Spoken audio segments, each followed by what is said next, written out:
Good morning everyone. দেখো সকালে সকালে রেয়ান্স উঠে পড়েছিল আজকে, কেননা ওর আজকের অনেক দিন পর স্কুল খুলেছে, মানে টানা 2-3 দিন ছুটি ছিল। তার জন্য ও স্কুল যায়নি, আর স্কুল যেতে খুবই ভালোবাসে।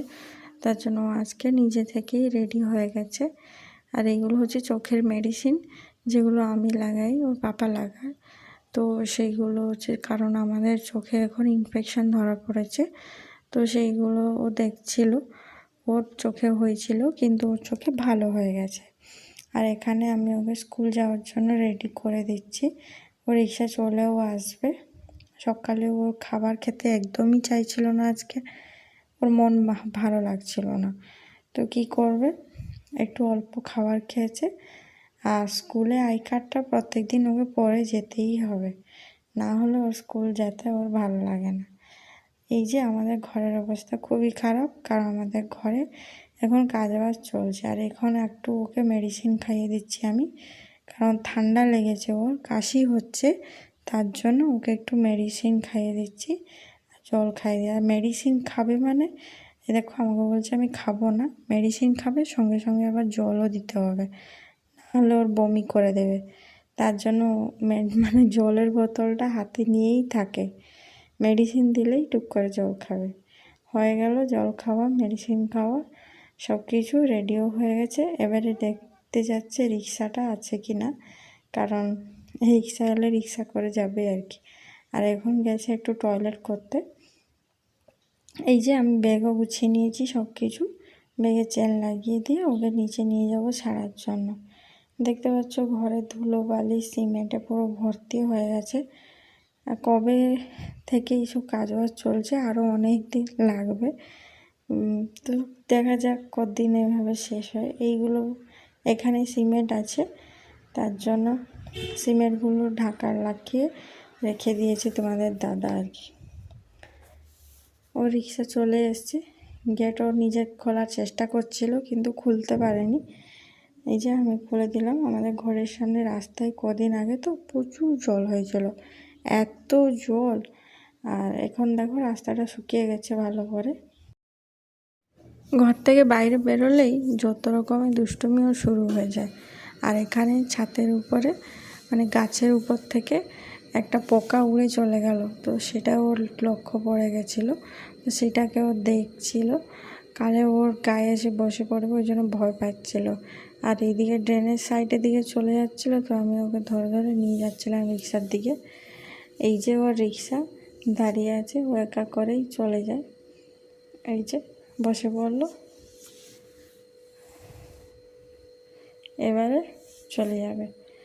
এই যে ওকে আমি পাঠিয়ে দিয়ে এখন 2-3 ঘন্টার মতো নিশ্চিন্ত হলাম। আর অনেকগুলো কাজকর্ম পড়ে আছে, সেগুলোও সব সারবো। এই যে দেখো আমাদের বাড়ির কাজকর্ম চলছে, আমি এখানে একটু দাঁড়িয়ে দেখছিলাম যে কতটা কী কাজ হচ্ছে। আর আমাদের পাশের বাড়িতে তো মানে দেখেছো কত মোটা প্লাস্টিক দিয়ে কাজ করছে। তাও কাজ করলে তো পাশের বাড়ি একটু ধুলোবালি যাবে, কিন্তু কি বলতো পাশের লোক একটু কোঅপারেট না করলে না বাড়ির কাজ করানো যায় না। তো আর কি করা যাবে, ওইভাবেই কাজ করছিলাম। তো এই দেখো সব বালি সিমেন্ট রড পড়ে আছে। আমি চলে যাই উপরে, আমার এখন প্রচুর কাজকর্ম আছে। আমি গ্রিলটা টেনে দিই, কারণ লোকজনে নয় কুকুর বিড়ালের ভয় ঢুকে উপরে চলে যাবে, তার জন্য মানে গ্রিলটা এমনি একটু চেপে দিলাম।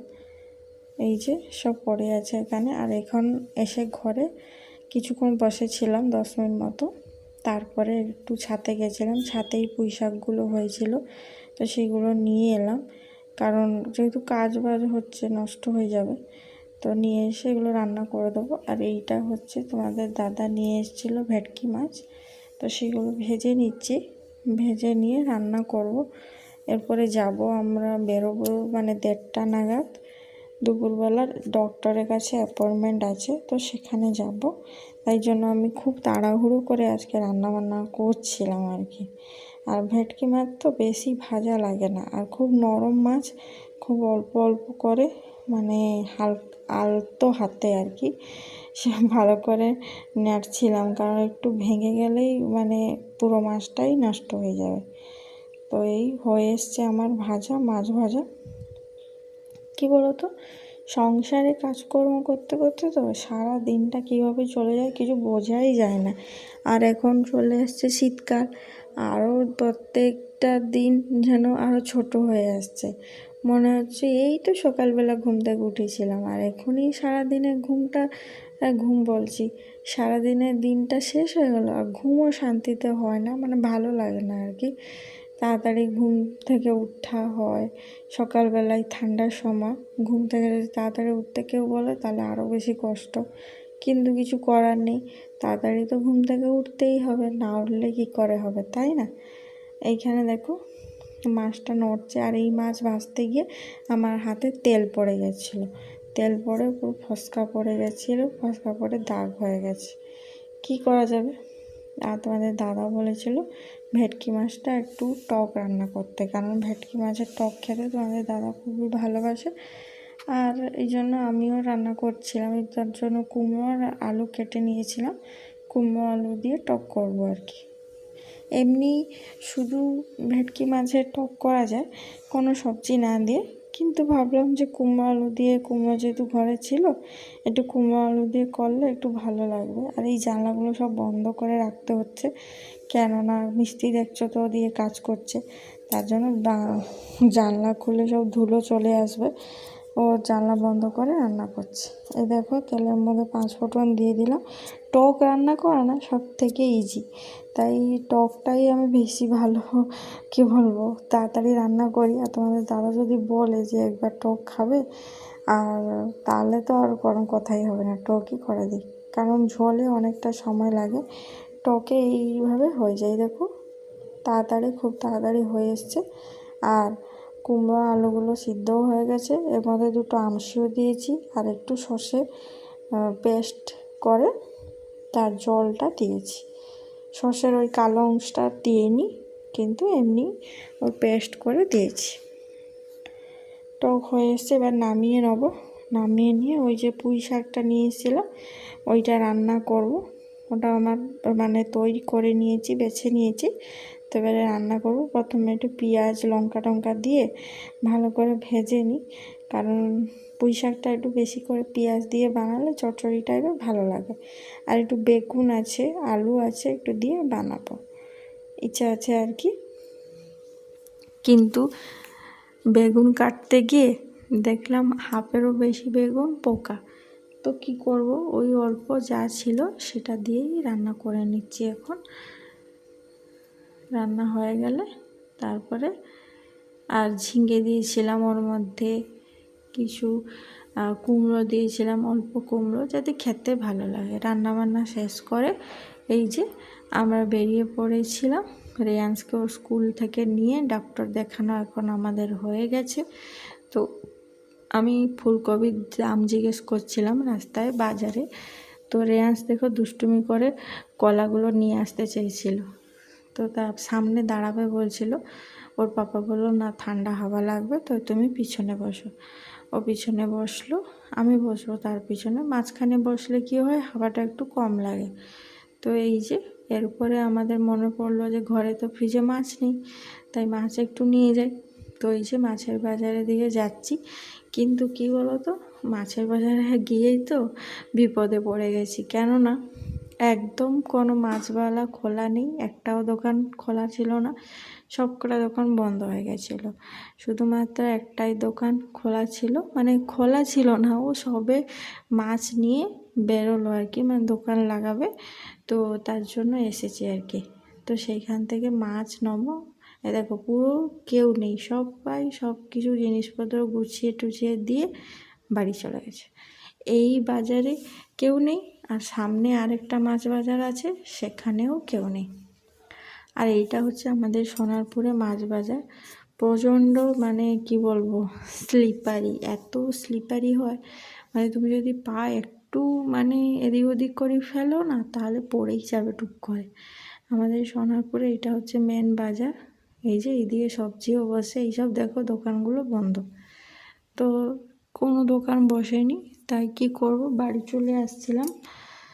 কিন্তু লাস্টে ফেরার সময় দেখতে পেলাম যে একটা দোকান বসেছে, তো তার কাছ থেকে মাছ নিয়ে বাড়ি এলাম। সে আবার এমন মাছ নিয়েছি যে সেই মাছটা কোনো দিন আমরা এর আগে খাইনি।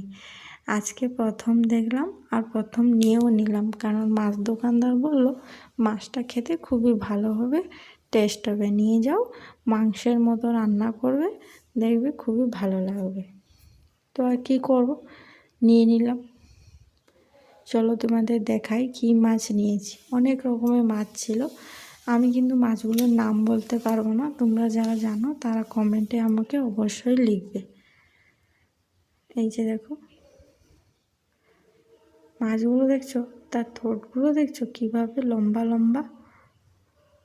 এই মাছটা যে আছে এই মাছটা আমরা নিয়েছি। আর এই মাছগুলো কী মাছ দেখো, আমি কোনোদিন এই মাছ দেখিনি, এই প্রথমবার দেখলাম। আর খাইও তো নি, দেখিনি আর খাবো কী করে বলো। আর এই পাশে যে এই যে দেখছো ব্রাউন কালার যে মাছগুলো, আগে কী মাছ বলে একটা নাম বলছিল আমি ভুলে গেছি। তো সেই মাছটাই আমরা নিয়ে এসেছি। সত্যি খেতেই খুব মানে ভালো ছিল আর নরম ছিল, আর একটা কাঁটা ছিল, বেশি কাঁটা ছিল না, তার জন্যই বেশিরভাগ নেওয়া। আর এই যে সরু সরু লম্বা লম্বা মাছগুলো দেখছো এর প্রচুর কাঁটা, তার জন্য এটা নেওয়া হয়নি, এই মাছটা নিয়েছি। এই যে আমাকে দেখো নাও একটু আমার কী অবস্থা, চশমা পরে গেছিলাম ডক্টরের কাছে, সেখান থেকে চলে গেছি আমরা মাছ কিনতে। মানে এক কাজে গিয়ে আরেকটা কাজ শেষ করে চলে আসার চেষ্টা করি, যাতে দুটো কাজ একই মানে সময় হয়ে যায় আর কি। তো এখন বাজে 3টে, আমাদের স্নান হয়নি, খাওয়া হয়নি, কিছু হয়নি, আমরা ওইভাবে বাজারে চলে গেছিলাম। এই যে দেখো মাছগুলো দেখছো, একটা মানে কাঁটার মাছ, টেস্ট ছিল, ভালো ছিল খেতে, বলবো না যে খারাপ ছিল। মাছ কাটা হয়ে গেছে, এবার ভরে দিয়ে দেবে প্যাকেটে, নিয়ে বাড়ি চলে যাব এবারে। কিন্তু বাড়ি আসার সময় রেয়ান্স, তার তো অনেক খিদা পেয়ে গেছে, 3টা বেজে গেছে, তার জন্য বায়না করলো আমি খাবো। তাই ওকে একটু রাস্তায় মিষ্টি দই খাওয়ালাম, আরও জুস খাওয়ালাম, তারপরে আমরাও একটু আখের রস খেলাম, খেয়ে তারপরে বাড়ি এলাম। মাছের বাজার থেকে চলে এসেছি বাইরে। এই যে দেখো, আর দুদিকে এখন সবজি, এই সময় সোনারপুর বাজারে তো সবজি প্রচুর থাকে, এই সময় অনেকে ব্যাগপত্র নিয়ে এসছে দেখো বাজার করতে এই দুপুরবেলা, কারণ সন্ধ্যাবেলা তো প্রচুর ভিড় হয়ে যায় আর সবজি দামও প্রচুর নেয়, তার জন্য এই সময় সবে সবে টাটকা টাটকা সবজিগুলো নিয়ে আসে ওই 2টো নাগাদ 12টা নাগাদ। তো তখন সবাই সবজিগুলো এসে নিয়ে চলে যায়। আমরাও কিছু সবজি নিলাম। আর এখানে রেয়ান্সের পাপা গেছিলো, তোমাদের দাদা গেছিলো মেডিসিন আনতে, ডক্টর যে মেডিসিনগুলো লিখেছে। আমরা দাঁড়িয়ে আছি মা ছেলে সোনারপুর মোড়ে। আর রেয়ান্সের হাতে দেখেছো ওগুলো সব ABCD, অনেক সব মানে স্বামী বিবেকানন্দ এইদের সব ফটো আছে বুদ্ধিজীবীদের, তো সেইগুলো কিনেছে। তো আজকের এই ছোট্ট ভিডিওটি তোমাদের কেমন লাগলো অবশ্যই কমেন্টে জানাবে। আজকের মতো আসি, টাটা, বাই বাই।